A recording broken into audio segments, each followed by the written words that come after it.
al segundo panel. Les tengo que anunciar que hay un cambio.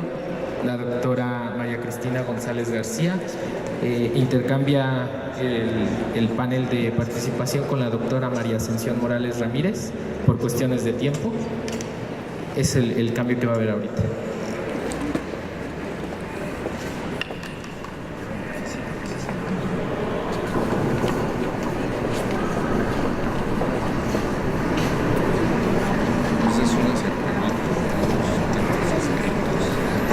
Solicitamos la presencia en la mesa a la doctora Asa Cristina Laurel, a la doctora María Ascensión Morales Ramírez y como moderador al ingeniero Javier Rodríguez Rocha.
Tengan todos ustedes.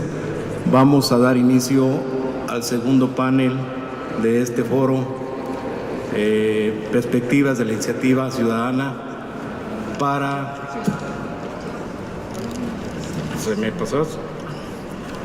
la reforma del sistema pensionario. Bien, me voy a permitir presentar a nuestras panelistas expositoras el día de hoy en este panel. Voy a dar inicio por la doctora María Ascensión Morales Ramírez. Ella es tiene licenciatura en Derecho en Universidad Autónoma Metropolitana, Campus Azcapotzalco. Tiene maestría en Derecho, Universidad Nacional Autónoma de México, Facultad de Derecho.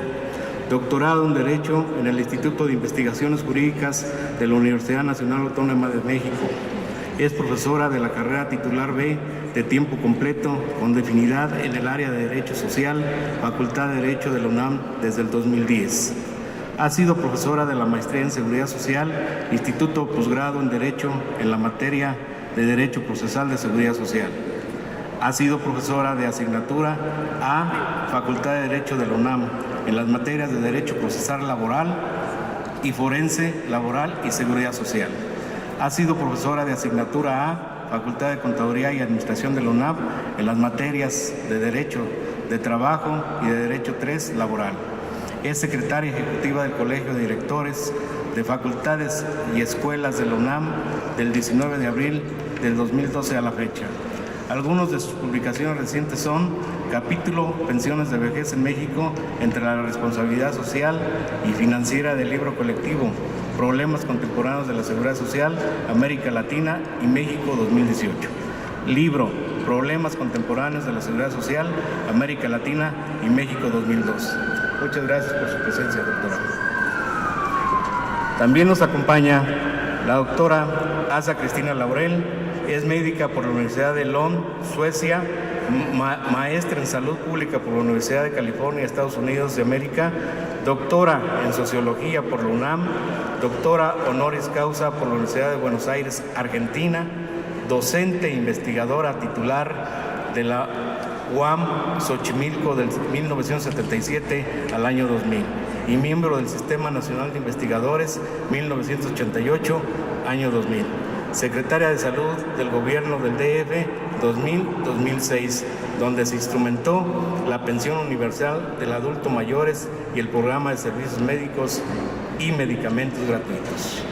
Autora o coautora de 18 libros y unos 100 artículos en revistas o libros especializados y miembro del Consejo Editorial de 2 revistas internacionales de ciencias sociales y de salud. Articulista de la jornada, asesora temporal de la OPS, OMS, OMS y asesora de las Comisiones de Salud y Seguridad Social, Congreso de la Unión de México en varias legislaturas. Publicación, capítulo, La crisis crónica del Sistema Nacional de Salud y las posibles reformas del libro colectivo Problemas contemporáneos de la Seguridad Social, América Latina y México 2018. Bienvenida, doctora. Bien, y para comenzar,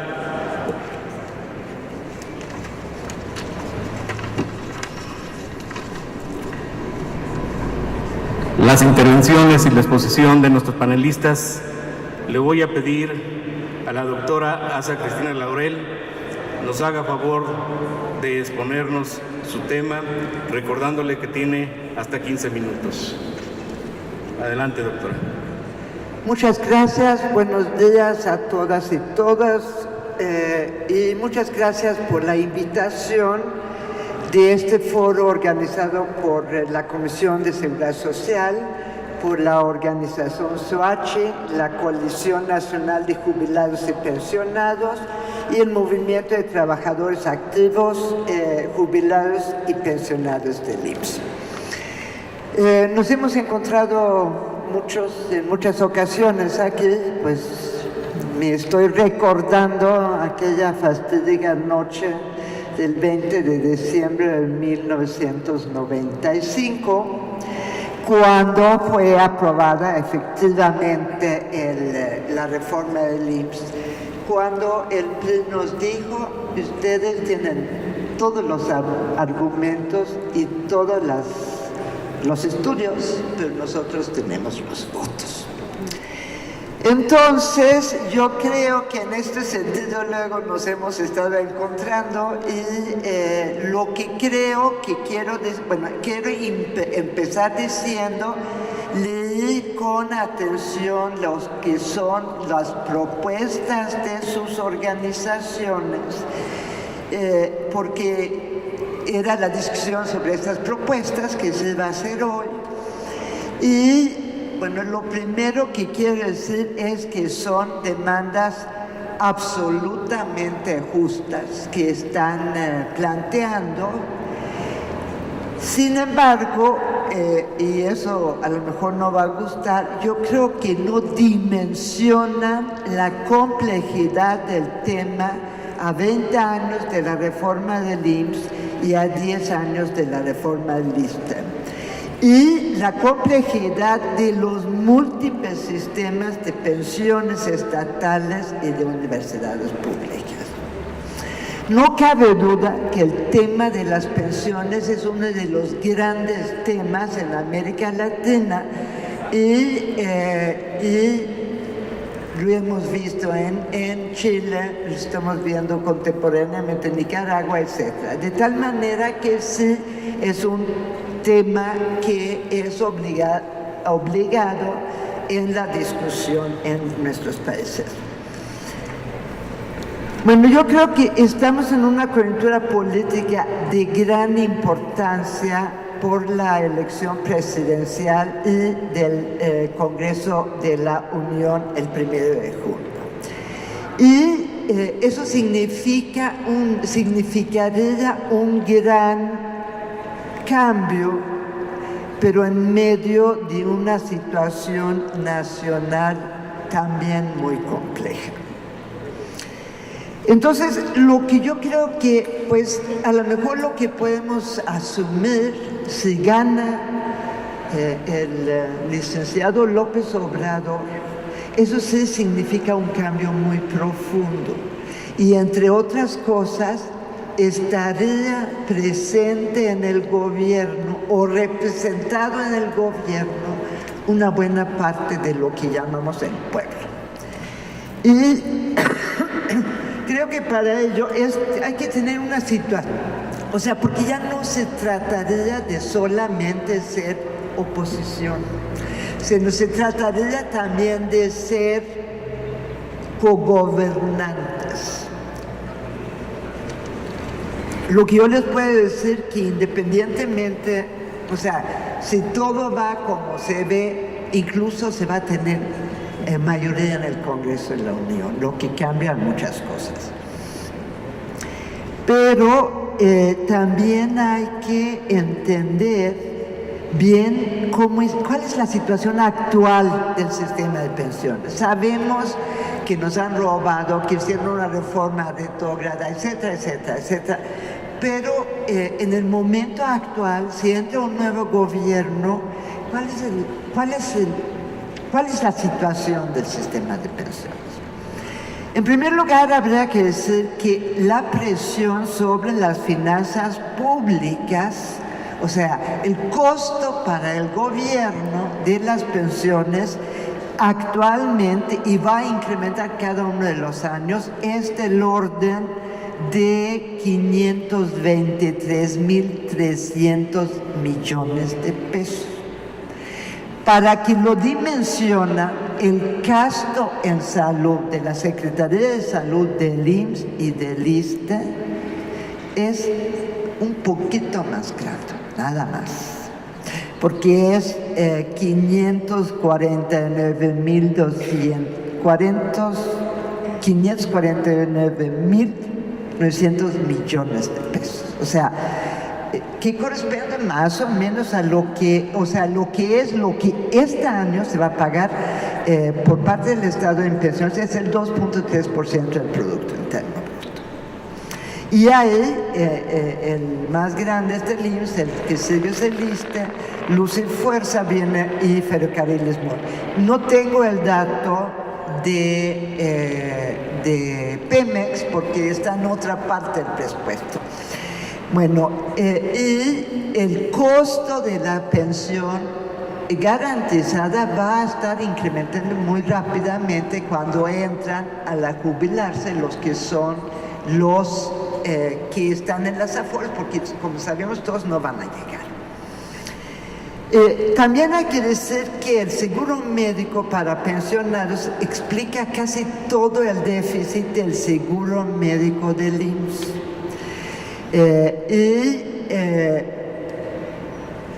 Muchos no van al adelante alcanzar lo que son las 1.200 semanas, ni siquiera van a alcanzar las 500 semanas para tener derecho a los servicios médicos. Y en esos términos, y por último, hay muchos problemas de registro, o sea, nada más dimensionan la diferencia entre los que están registrados en los AFORES y los que están cotizando en los AFORES. Es como una diferencia de 30 millones de personas. Entonces, digamos, tenemos aquí un problema. Bueno, yo digo esto porque esto creo que dimensiona cuál es el problema que se tiene que enfrentar y que además es un problema que no solamente atañe a los que están cotizando al IMSS, porque aparte de todo lo demás, los que son los jóvenes, casi nadie tiene mucho problema de empleo formal.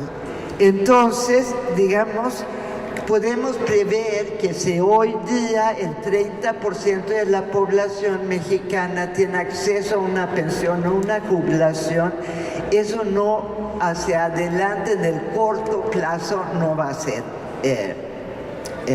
no va a tener una solución, digamos. Entonces, lo que yo creo que tenemos que empezar a pensar es cómo podemos procesar una propuesta ciudadana, justa, en el tema de las pensiones. Y yo lo que diría es que tenemos en lo inmediato, y eso sí ya es interesantemente es una propuesta de todos los candidatos, es una pensión universal para los mayores de 65 años. O sea, que todo mexicano que tenga más de 65 tenga acceso a una pensión del orden de un salario mínimo o un poco menos. Porque esa es una medida para toda la población, no para determinados grupos. Bueno, eso podría ocurrir inmediatamente. Y luego hay que hacer un análisis riguroso del actual sistema. ¿Quiénes tendrán acceso a una jubilación y a través de qué sistema? ¿Cuál es el porcentaje que no tiene acceso ahora y al futuro, que va a ser un porcentaje muy alto, dada como está el sistema hoy? Plantear posibles soluciones a los problemas del monto de las futuras pensiones, plantear soluciones a las futuras pensiones de los y las jóvenes y plantear soluciones a su peso en las finanzas públicas. Y entre otras, y ver qué significaría revertir el actual modelo de capitalización individual y reinstalar un sistema de reparto, que es lo que hemos estado promoviendo durante mucho tiempo, pero se dice fácil, pero tenemos que saber qué significa esto. O sea, entre otras cosas, lo podemos sostener.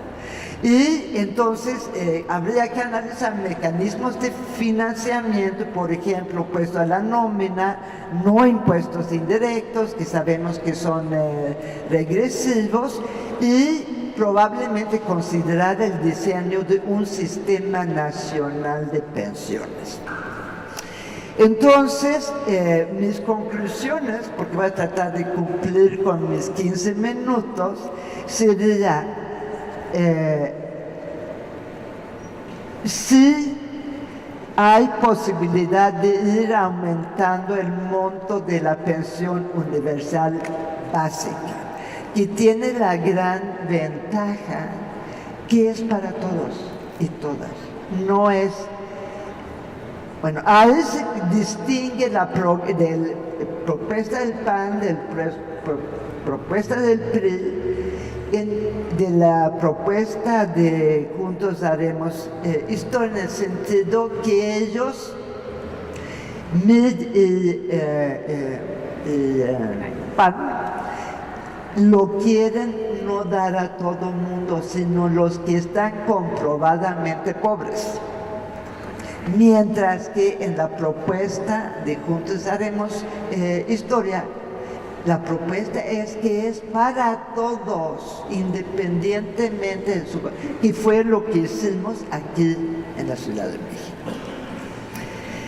Bueno, yo diría que las condiciones de viabilidad de la expropiación de Afores como un planteamiento inicial es que haya un crecimiento mucho mayor del Producto Interno Bruto y del empleo formal, privado y público. Y en ese sentido, lo que sí podemos hacer es que deberíamos muy rápidamente realizar cálculos actuariales para analizar la sustentabilidad del régimen de repartos en el IMSS y ISSSTE bajo distintos supuestos y niveles de pensión. O sea, hasta ahora siempre nos utilizan los estudios actuariales en contra de nosotros, diciendo que no, pues nos puede, cuesta demasiado, etc. Pero ahí siempre, en esos estudios actuariales, hay un supuesto, que es que la economía va a seguir creciendo como antes, los salarios no se van a incrementar, el empleo no se va a incrementar, entonces es un modelo, podemos decirlo, inercial. O sea, ¿qué va a pasar en 25 años si todo sigue igual?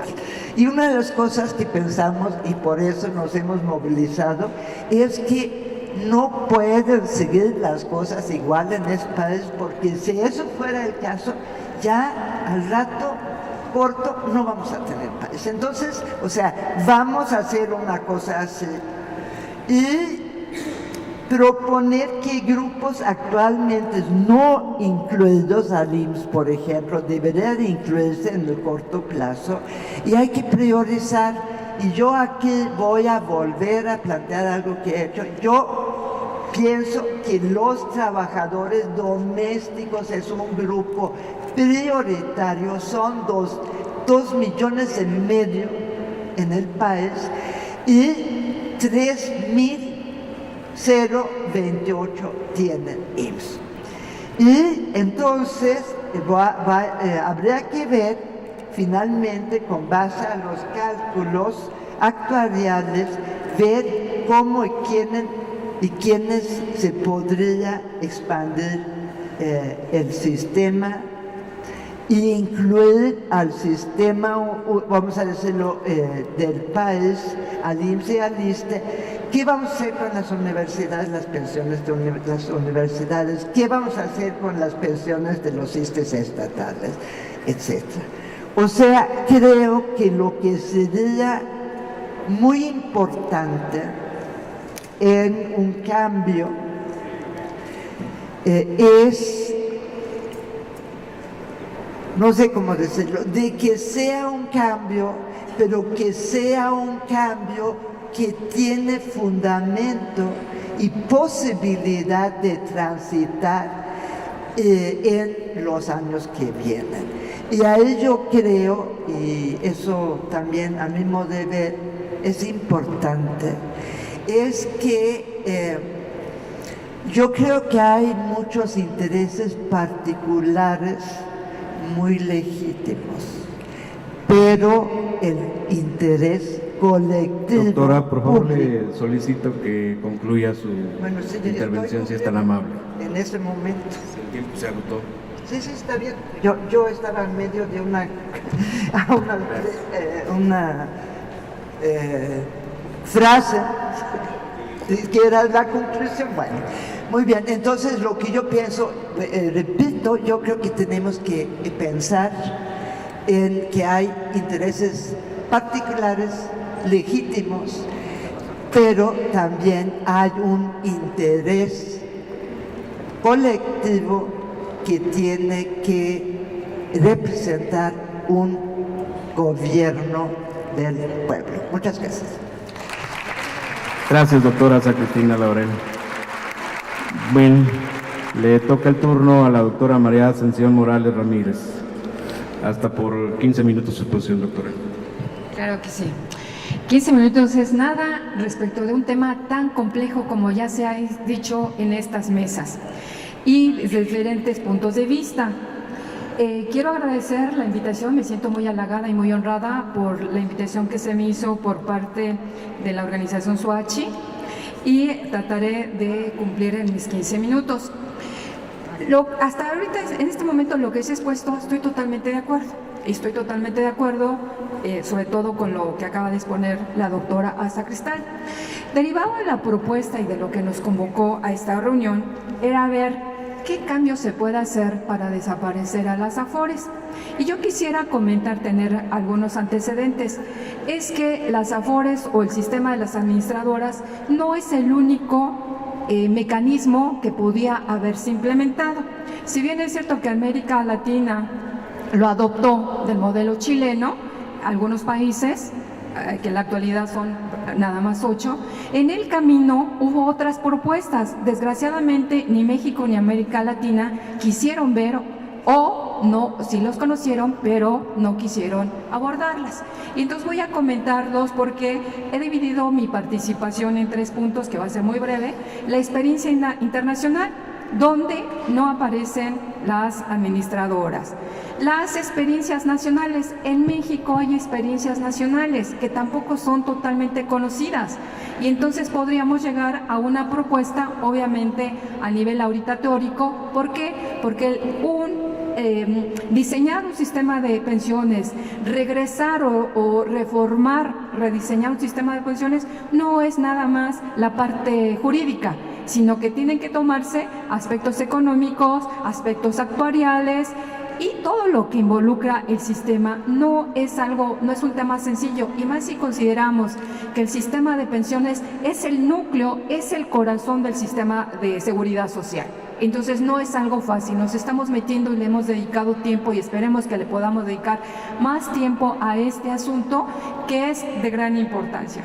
Me remitiré a la experiencia internacional.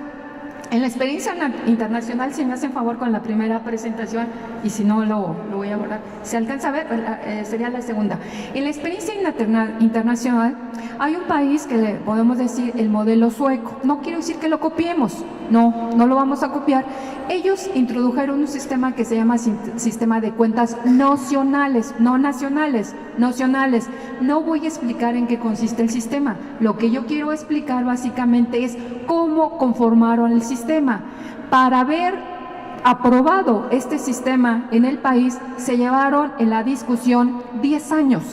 10 años para aprobar este sistema, y no porque fueran flojos, sino porque veían los pros y las contras de cambiar un sistema. ¿En qué consiste el sistema? Ellos, igual que nosotros, tenían el sistema de reparto. ¿Qué es lo que hacen? Introducen lo que se le llama, y que me voy adelantando, esta es mi propuesta, que tengamos un sistema contributivo mixto. ¿Y en qué consiste? Introducen dentro de este esquema que se llama cuentas nocionales el sistema de reparto, pero conjuntamente con el sistema de capitalización, no como complementos. Para los dos cotiza el trabajador. Entonces tiene sistema de reparto y sistema de capitalización. Sacan lo mejor del sistema de reparto y lo mejor del sistema de capitalización. ¿Pero qué hicieron para introducir el sistema de capitalización? Lo primero que hicieron fue analizar el modelo chileno, ver todas las desventajas que tenía para los trabajadores o para los asegurados, y entonces ellos modificaron y establecieron su propio sistema de capitalización. Entonces podemos hablar que hay dos modelos de capitalización individual, uno el chileno y otro el que crearon los propios suecos, y vamos a ver cuál es la diferencia. Entonces ellos, para la parte que tiene la posibilidad de contribuir, que en este caso sería en México los que están afiliados al Seguro Social, los que están afiliados al ISSSTE y los que están afiliados a las instituciones estatales, tendrían este modelo mixto, donde una parte si podemos pasar, una parte, todos se cotiza entre patrón y trabajador, se cotiza el 18.5%. De esa cotización, una parte se va, el 16% de la cotización se va a lo que sería nuestro sistema de reparto, y un 2.5% se va al sistema de capitalización. Primero tenemos que entender, es muy poquito lo que el trabajador va a ir a arriesgarle, ¿verdad?, al ahorro a través de inversiones. Ahorita voy a explicar en qué cosa. Entonces tenemos un sistema contributivo mixto. La mayor parte va para el sistema de reparto, donde ahí ya todo el mundo va a tener garantizado su pensión una vez que haya contribuido. Y en la parte de capitalización es mínima. Aporta patrón y trabajador. Trabajador aporta el 7%, el patrón aporta 1.5%. ¿Cuál es lo interesante del sistema de capitalización sueco? Que el sistema de capitalización sueco no hay afores. Quien administra es una entidad pública, ¿sí? Quien lleva las cuentas individuales es una entidad pública, pero sí intervienen administradoras privadas, pero no para administrar, sino para invertir, lo que aquí sería en México las IAFORES. Pero los trabajadores no andan tocando las puertas a cada afore. ¿Por qué? Porque el ente que administra las cuentas es un ente público, y entonces el ente público es el que se ve con las administradoras privadas, y aquel que ofrezca las mejores condiciones es cuando el ente público le da los recursos para que invierta, y así anualmente. Lo que se está invirtiendo para con la administración privada es muy poco, porque es el 2.5% de lo que se aporta. Entonces, ¿cuál es el cambio con el modelo chileno? Uno, que el sistema de capitalización no lo tienen las administradoras privadas, sino un ente público. Dos, que la inversión sí la llevan, pero esta las administradoras se ven al tú por tú con la administradora estatal, es decir, no es con los trabajadores. 3, que sí cobran comisiones, pero las comisiones son negociadas con la entidad pública. 4, que al año se hace un análisis de cuánto fue lo que se invirtió y cuánto fue lo que que se cobró por comisiones, y las comisiones, las administradoras tienen que regresar parte de ese cobro de comisiones a la cuenta. Un poco el símil de lo que se parece ahora con el pensionista, que una vez que ya se quitaron los gastos, la parte que sobra se permite que se distribuya en las cuentas individuales. Entonces vean, no es el modelo chileno, ¿sí? Es completamente diferente. Hay una administración pública y solamente la inversión la lleva una administradora privada. ¿Cuál es lo interesante de este modelo? Que sí se sigue respetando el sistema de reparto. De manera conjunta se aporta por el sistema de capitalización con un mínimo porcentaje, con lo cual no se está arriesgando el futuro, no se está arriesgando la vejez del trabajador, y lo más importante es que se tiene derecho a futuro a 2 tipos de pensiones, la que es la pensión, la más jugosa, que va a ser la del sistema de reparto, y la pensión a través de la capitalización individual. Y el trabajador puede decidir. El sistema dice a partir de 61 años se pueden pensionar. Puede ser que alguien diga a los 61 o a los 62, los que quieran. Puede decir que se lleva las 2 pensiones, puede decir que nada más se lleva la de reparto, puede ser que nada más se queda con la de capitalización, pero esto no puede ser que estoy diciendo, esto es lo que tenemos que hacer en México. Lo único que estoy diciendo es que hay la posibilidad de tener un sistema contributivo mixto. En adición, que hay un sistema universal para aquellos que no tengan la posibilidad de contribuir. Entonces el sistema para aquellos que no van a contribuir ya están previstos, tiene su sistema, su pensión universal, y para los que sí pueden contribuir es bajo este esquema. Experiencias nacionales. En la actualidad se han reformado 26 sistemas estatales. De esos 26 sistemas estatales, 5 estados han hecho reformas estructurales, han introducido cuentas individuales y todo. La única diferencia con la ley del Seguro Social y con la ley del ISSSTE es que no introdujeron las AFORES. ¿Quién administra las cuentas individuales? También se cobran comisiones, también se invierte, pero no hay AFORES. Lo hace o el propio instituto o crearon fondos que son los que administran. Estos, los que hicieron las reformas estructurales, así lo manejaron. Pero tenemos otra experiencia también nacional. 5 también entidades estatales modificaron y hacen reformas mixtas. Reformaron la parte del sistema de reparto y se endurecieron los requisitos, pero como complemento introdujeron el sistema de capitalización, y en algunos es obligatorio y en otros es optativo para los trabajadores. Entonces se sigue respetando el sistema de reparto, el sistema tradicional, y en las reformas mixtas complementaron con el sistema de reparto, obligatorio o voluntario. ¿Sí? Entonces a lo que voy yo es que la única solución en este universo de reformas no solo eran las AFORES, sino que habían otros modelos que en su momento no se quiso ver o no se conocieron. ¿Cuál es la propuesta en términos teóricos? Porque vuelvo a insistir, el problema no nada más es de sentarse y que a alguien se le ocurra y ponerse a escribir, son muchas variantes las que se tienen que analizar. Y entonces hay una propuesta que no es de su servidora, sino que ya está en el ambiente. La CEPAL lo ha reconocido inclusive el Banco Mundial, que fue el promotor de capitalización individual, ha dicho lo que se requiere es un sistema integral y solidario. Integral y solidario, ¿por qué? Porque tiene que haber lo que ya está en boga ahorita, lo que ya tenemos, el sistema universal, la pensión universal para todos, pero para aquellos que sí tenemos la posibilidad de contribuir, ¿qué es lo que está diciendo estas organizaciones? Y yo me voy y hago más referencia a la CEPAL. La CEPAL insiste que el modelo con el que tenemos hacia futuro, o si se pudiera hacer en este momento, tiene que ser en la parte contributiva, tiene que ser mixta. tenemos que tener el sistema de reparto, pero conjuntamente con el sistema de capitalización, con un ahorro mínimo. No que sea el sistema de capitalización la base y donde se arriesgue el futuro del trabajador. No, tendrá que ser el sistema de reparto acompañado conjuntamente con el sistema de capitalización. ¿Y por qué no le metemos? Y ahora sí podría decir, ¿y por qué no copiamos? Que no puede quedarse en manos de las AFORES, que la administración de este pequeño componente, que sería el de capitalización individual, tendría que ser administrado por una instancia estatal.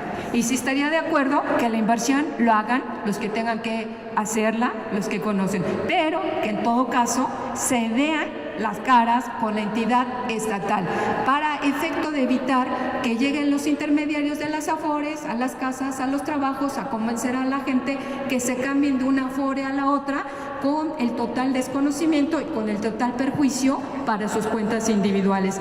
Es una propuesta interesante, no podemos ya estar jugándole a un solo sistema, o sea reparto, o sea capitalización, no puede ser.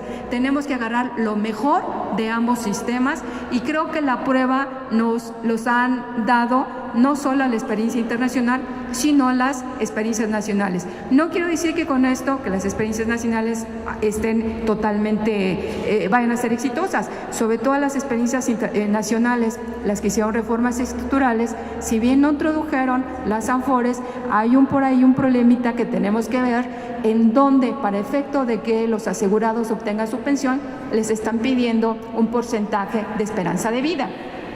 Y en el caso concretamente de Coahuila es medio mañoso. ¿Por qué? Porque va a ser un porcentaje de vida de acuerdo al promedio de esperanza de vida de los mexicanos. Y haciendo las cuentas, pues parece ser que nunca se va nadie a pensionar si no se alcanza esperanza de vida. Yo lo que quiero concluir es decirles, soluciones hay. Las AFORES no era la única solución. Y sí, reafirmaría o reconfirmaría lo que dijo la doctora Anza. Primero, obviamente no está en discusión y muchos países en Europa está previsto la pensión universal, debe ser y debe estar garantizada. ¿En dónde nos tenemos que enfocar? En el sistema contributivo, en la parte donde sí tenemos que ahorrar los que tenemos trabajo, porque va a haber gente que no tenga trabajo. Los que tenemos trabajo sí tendremos que hacerlo, pero a través de un componente mixto, que tenga el de reparto y tenga el de capitalización. Que se tengan que hacer, pero esto no va a resolver si no se atiende un problema de empleo. Tiene que haber una cuestión económica y tiene que haber empleo, pero también tendrá que haber una reforma fiscal. Entonces vean, el problema no es fácil, pero hay soluciones, o sea, en el camino se ve que hay posibilidades, que hay soluciones. Lo que quiero concluir es, las AFORES no era ni la única ni la mejor solución a la cual pudimos optar. Gracias. Muchas gracias, doctora, por su intervención. Bien, con esto damos paso a la parte de preguntas y respuestas.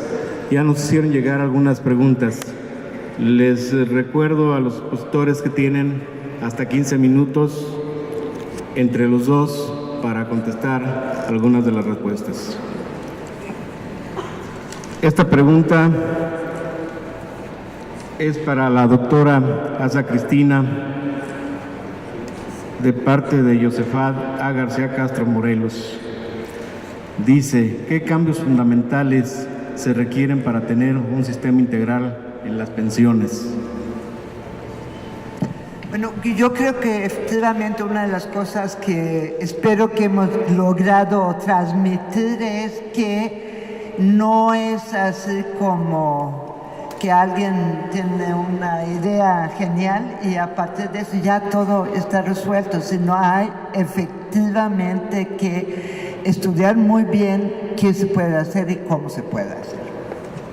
Particularmente en un país como México, donde tenemos 52% de la población trabajadora en la informalidad.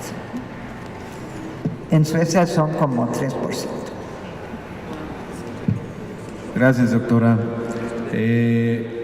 Otra pregunta para usted. Dice, su propuesta del apoyo a los adultos mayores de 65 años estaría basada en el mínimo vital, ¿cómo sería el sistema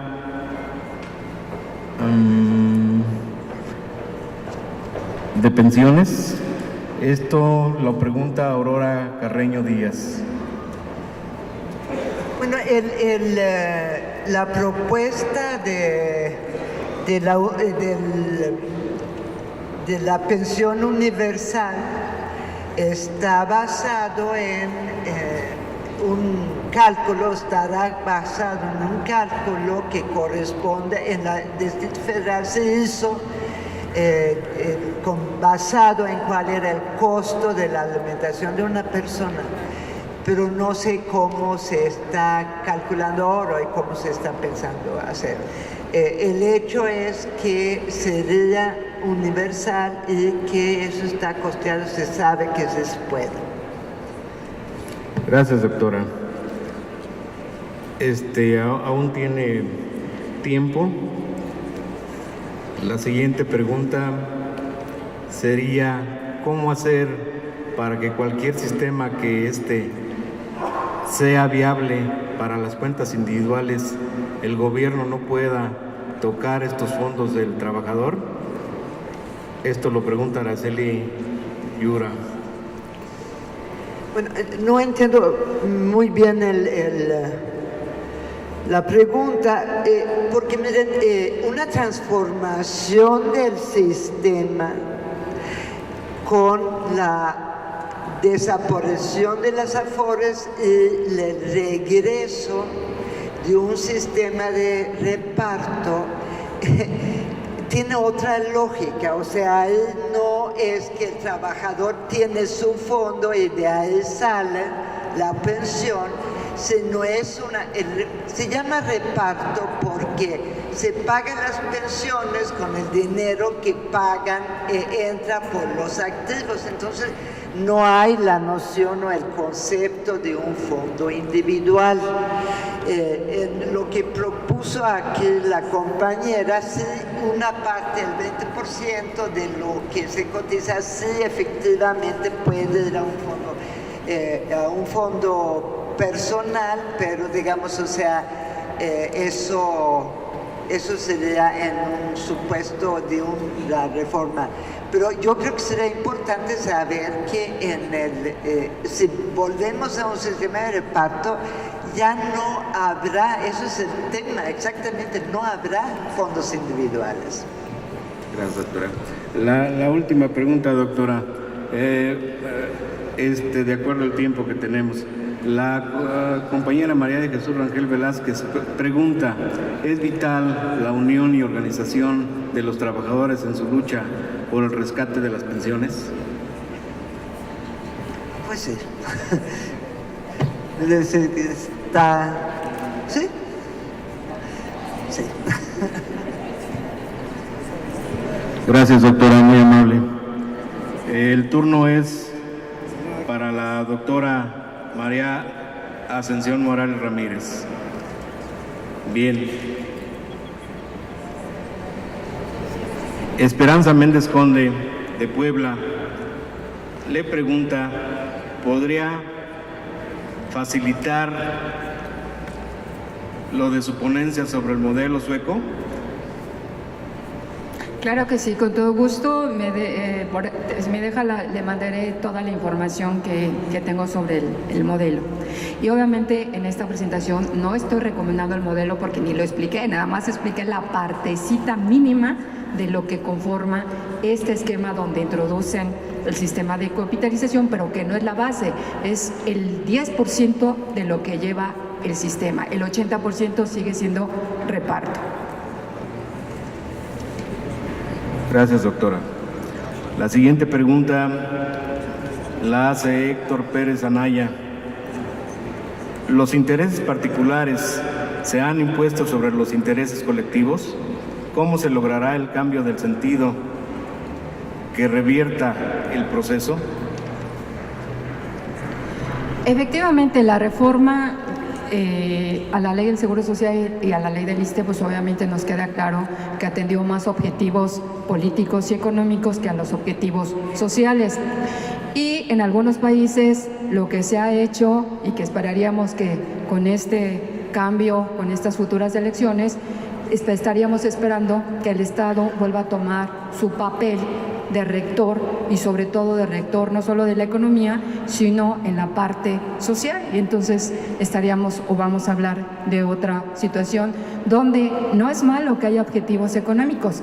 El problema es cómo se privilegian los objetivos y sobre todo en seguridad social.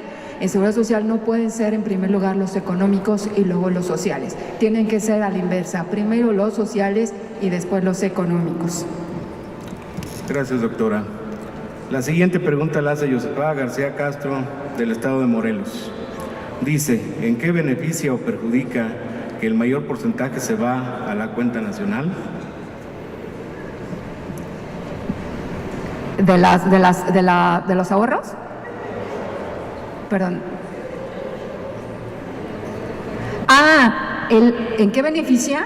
El 80% de lo que el trabajador ahorra está asegurando su pensión. Vamos a llamar, en ambas va a ser el sistema de capitación individual y el otro, como es un componente mixto, en ambas va a dar derecho a la pensión. Entonces, en lo que es el sistema de reparto, tiene garantizado la pensión, y en la otra, pues es una adición, va a ser una pequeña, pero es como complemento. ¿En qué beneficia?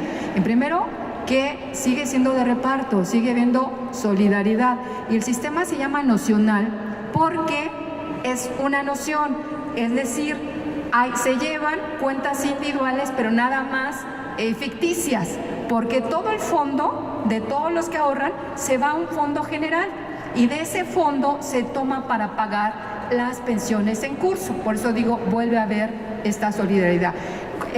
¿Cuál otra? Que no es la administración privada, sino que sigue siendo el responsable de esas pensiones, sigue siendo el Estado. Y el Estado cada año hace un cálculo, que también le llaman ficticio, para poder prever la situación económica. Algo, te dije que no expliqué el modelo sueco porque es bastante complejo, pero lo que sí se toma en cuenta es la esperanza de vida y la situación económica, de tal manera que está previsto, le llaman ellos un ajuste automático, que después no le echen la culpa, como que se acostumbra aquí en nuestro país, en Latinoamérica y otros, que los responsables es porque ya somos más grandes, porque ya adquirimos edad y que entonces somos los responsables de que quiebren las instituciones. No, ahí está previsto para que estos efectos económicos no afecten las pensiones. Y está blindado también para los cambios, vamos a poner de elecciones de partidos, está blindado el sistema a efecto de que no llegue el otro y lo quiera cambiar, porque el sistema es bueno. Yo creo que aquí no podríamos ahorita blindar el sistema de capitalización, porque no solo es que no ha resultado, eso ya se sabía, que no era el sistema adecuado. Gracias, doctora. La siguiente pregunta la hace Héctor Pérez Anaya y dice así: ¿existe alguna reforma mixta viable que se adecue al contexto mexicano por alguna organización? Comenté que sí hay reformas mixtas, la tiene Aguascalientes, la tiene Tabasco. De hecho, Tabasco es la primera reforma que sí ya introdujo este componente mixto. Entonces ya respeta el sistema de reparto e introdujo una pequeña cuota para el sistema de capitalización, pero dentro del mismo esquema. La única diferencia es que al final no va a dar una pensión al sistema de capitalización, pero sigue siendo administración pública. Son reformas recientes, vamos a seguirle la pista, cuál es el avance. Lo más importante y lo que he cuestionado de esas reformas es el problema de la supervisión, porque podrá ser muy bonito que sigan siendo públicas, pero si no hay una debida supervisión, el día de mañana no lo vamos a saber dónde están los recursos. Si no hay un debido seguimiento y una debida supervisión, ahí puede estar el problema del sistema. Exacto, tiene que ser un organismo. Perdón, las autónomo. preguntas no pueden ser verbales. Yo mi propuesta es lo que había pensado, digo, bueno, antes de que existiera, se le ha cuestionado el pensionista, pero ya no tenemos por qué andar creando figuras, pero sí tiene que ser un ente público autónomo. Sí, definitivamente. Bien, gracias, doctora. Bien, pues estas fueron todas las preguntas que ustedes les han hecho a nuestras expositoras. Y con esto damos por terminado este segundo panel, no sin antes agradecerles su presencia a la doctora Asa Cristina Laurel y la doctora María Ascensión Morales Ramírez por su grata intervención. Muy amable y mucho gusto.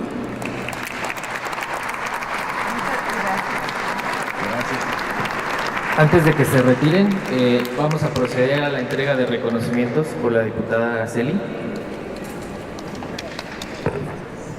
Doctora Asa Cristina Laurel, agradecemos su participación en este foro de perspectivas de la iniciativa ciudadana y pues le damos este reconocimiento. Muchas gracias.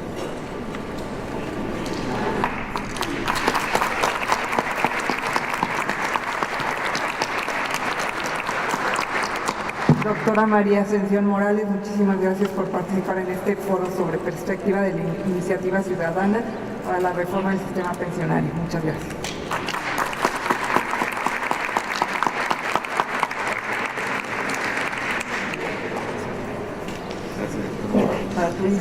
Vamos a tomar un receso de 10 minutos. Les recordamos, los que no se han registrado, pasen a registrarse, por favor. Si necesitan más papeles para preguntas, ahí también se los podemos dar.